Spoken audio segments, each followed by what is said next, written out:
আজ চলে গেছিলাম বর্দার বাড়ির কালী পুজোর অনুষ্ঠানে। Hello everyone, welcome to my another mini vlog. সেদিন পুরনো ভিডিও ঘাটতে ঘাটতে দেখি আরে এই ভিডিওটা তো শেয়ারই করা হয়নি, তাই তোমাদের সাথে চলে এলাম শেয়ার করতে। এটা ঠিক কবে হয়েছে আমার খেয়াল নেই, কিন্তু খুব শীতেই হয়েছিল কারণ আমরা সবাই এখানে সোয়েটার পরেছিলাম। আর এটা হচ্ছে আমার আর এক ভাইপো, মানে আমার ছোটদার ছেলে, যাকে আমি খুব জ্বালাতন করে যাচ্ছিলাম। এই হচ্ছে বাড়ির প্রতিমা। আর তোমরা সবাই জানিও যে ব্লগ তোমাদের কেমন লাগছে, কমেন্ট করতে ভুলো না যেন। আর এই হচ্ছে আমার বড়দাদার বড় বৌদি। তারপর আমি ওপরে গিয়ে এখানে আয়নার সামনে একটু ঢংসং করে নিলাম, আর নিচে হচ্ছে পুজো। ফটো তোলার সমস্ত পর্ব শেষ করে আমি চলে যাচ্ছিলাম নিচে মাকে ডাকতে, কারণ আমার তখন পেয়ে গেছিল খুব জোর খিদে। তারপরে আমরা এখানে আরতি টারতি নিয়ে ছাদে চলে গেলাম খাওয়ার জন্য। আমার বাপির শীতের কাঁপুনি দেখে আমি ঠিক বুঝলাম যে সেদিন খুব শীত পড়েছিল।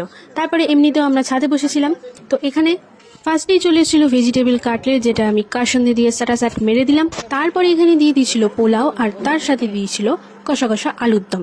এই কষা কষা আলুর দমের সাথে পোলাও, এই কম্বিনেশনটা আমার দারুণ লাগে, তাই আমি আর দেরি না করে টপাটপ মুখে চালান করে দিলাম। তারপরে পাতে চলে এলো ধোকার ডালনা, আর এটা এত ঝাল ছিল যে আমার খেতে গিয়ে প্রায় কান দিয়ে ধোয়া বেরিয়ে গেল। আর আশেপাশে তাকিয়ে দেখি সবারই একই অবস্থা। তারপরে চাটনি পাঁপড় দিয়ে দিল, আর আমি চাটনি পাঁপড় এইভাবেই খাই। তারপরে চলে এলো রসগোল্লা, যেটা আমি একটার বেশি নিইনি। তারপরে শেষ পাতে হাজমোলা নিয়ে বাড়ি ফিরলাম। তো তোমাদের সাথে দেখা হবে নেক্সট অন্য কোনো ভিডিওতে। সবাই ভালো থেকো, সুস্থ থেকো, টাটা।